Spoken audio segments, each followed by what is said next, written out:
Hello friends, welcome back to our channel just awesome. వచ్చేసాం మీకోసం మరో రెసిపీతో వచ్చేసాం. సో ఇవాళ మనం గోబీ మంచూరియన్ ఎలా తయారు చేయాలో చూసేద్దాం. గోబీ మంచూరియన్కి కావలసిన పదార్థాలు: కాలీఫ్లవర్, పెద్ద సైజ్ ఉల్లిపాయలు 2, స్ప్రింగ్ ఆనియన్స్, కార్న్ఫ్లోర్ 3 స్పూన్స్, మైదా 3 స్పూన్స్, పచ్చిమిర్చి 2, సాల్ట్ రుచికి సరిపడా, జింజర్ గార్లిక్ పేస్ట్ 1 స్పూన్, వెల్లుల్లి రెబ్బలు 4, red chilli sauce, soya sauce, green chilli sauce మరియు టొమాటో సాస్. ముందుగా బౌల్లోకి హాఫ్ బాయిల్ చేసి పెట్టుకున్న కాలీఫ్లవర్ ముక్కల్లో soya sauce, red chilli sauce, 2 స్పూన్ల కార్న్ఫ్లోర్, 2 స్పూన్ల మైదా, తగినంత సాల్ట్ మరియు జింజర్ గార్లిక్ పేస్ట్ని వేసి కార్న్ఫ్లవర్ ముక్కలకి పట్టేట్టుగా బాగా కలపండి. ఇప్పుడు స్టవ్ వెలిగించి బాణలి పెట్టండి. బాణలి హీట్ అయ్యాక డీప్ ఫ్రైకి సరిపడా నూనె పోయండి.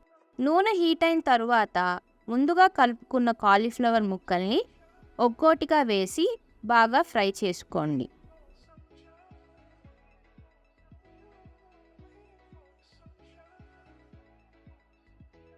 అవి గోల్డెన్ బ్రౌన్ కలర్కి వచ్చాక ఒక ప్లేట్లోకి తీసుకోండి.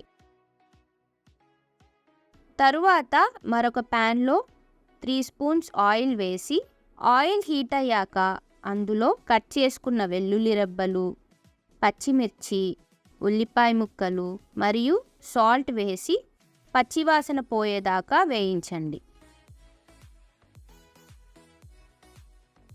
2 నిమిషాలు వేయించుకున్న తరువాత ఇందులో soya sauce, red chilli sauce, green chilli sauce మరియు టొమాటో సాస్ని వేసి బాగా కలపండి.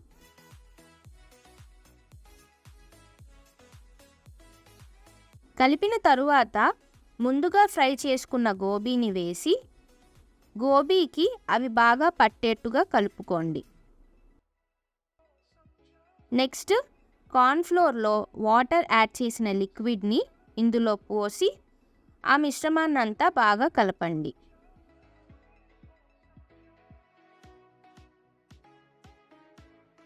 తరువాత మిరియాల పొడి మరియు స్ప్రింగ్ ఆనియన్స్ కూడా వేస్తే మంచి టేస్ట్ వస్తుంది.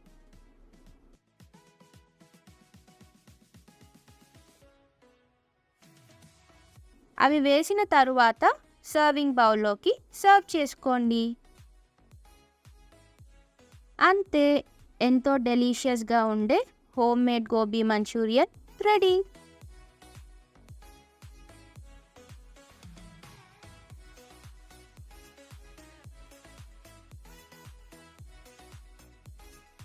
ఈ వీడియో కనుక మీకు నచ్చినట్టయితే లైక్ చేయండి, షేర్ చేయండి, కమెంట్ చేయండి అండ్ మా ఛానల్ని సబ్స్క్రైబ్ చేసుకోండి.